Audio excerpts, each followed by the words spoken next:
一整块的芒果冰砖刨成绵密的雪花冰，铺上芒果、情人果，淋上炼乳，再来一大颗芒果冰淇淋，光看就觉得好消暑。台南玉井的芒果冰远近驰名，目前冰店选用俗称9月芒果的凯特芒果，但受到台风影响，不仅减产，供货短缺，价格也飙升。连续2个，台湾是3个啊。屏东那边的四季芒果是下雨下了20多天，下到都烂了。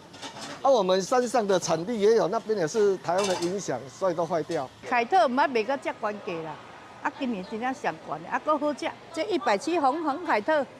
这个是白凯特。凯特芒果目前价格每斤落在150至170元，是过去的好几倍，甚至比广受欢迎的爱文最贵时高出大约2成左右。不少冰店业者坦言，进货成本价格太高，若在冻涨的前提之下，真的快扛不住了，只能选择其他的当季水果来设法减少用量。过来有一种这个品种的四季酸。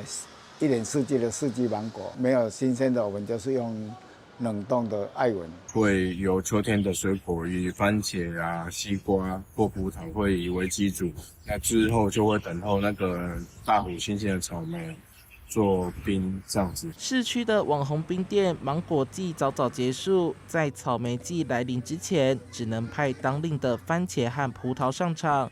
业者希望到年底之前，四季芒果产量可以回稳，否则芒果冰的供应恐怕面临中断危机，有钱也吃不到。记者周怀谈的报道。